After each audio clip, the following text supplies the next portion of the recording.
I use contact paper a lot to make stencils. I love contact paper because it's readily available, it's cheap, it's so low tack that it won't hurt the paper. And if I'm doing a large-scale painting, I might do 100, literally, 100 contact paper stencils or masks. Now this is a mask. I am putting this down to protect this black area. I want to protect it. Only print the white area. I have a nice clean area that I can stamp on. Now if I wanted to do a texture, anything I wanted to do in that area, I could do. It doesn't have to be a pattern.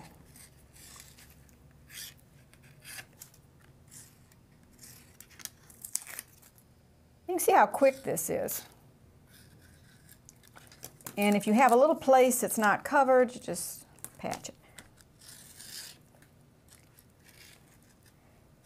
So the purpose of this is to protect an area that I don't want to get my pattern on. And I have some blue paint.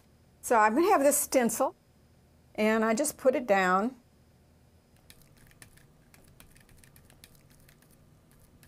I've got a lot of extra paint on this. Purists might not like the idea of doing a stencil with so much globby paint, but all I need is to have a vague idea of my pattern.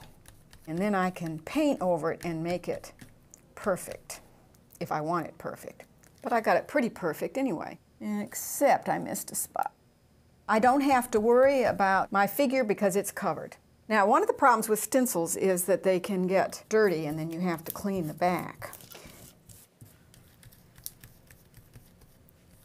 Okay, then I pull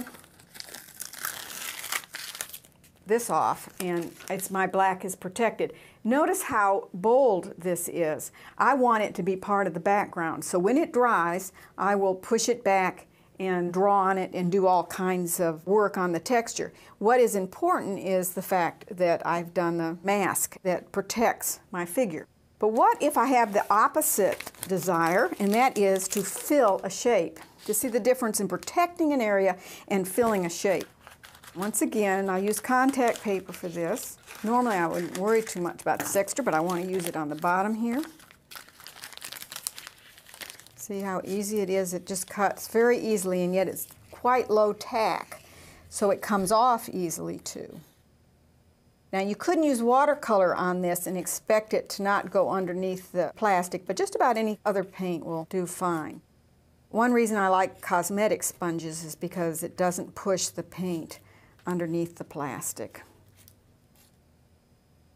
In this case, rather than doing the outside, I'm pulling out the inside, and there I have a nice protected area very quickly that I'm going to stamp.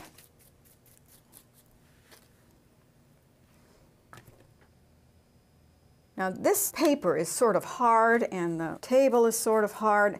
I put a mouse pad under me.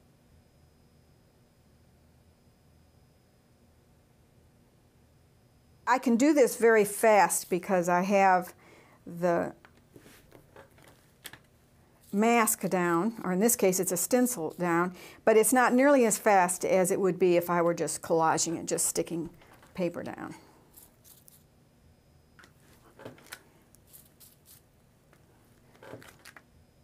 I'm not being too careful on this because it's very early on and I pattern over and over areas, but I could do a very careful stamping and patterning if I wanted to. It's just a matter of the artist can decide what she wants to do on that.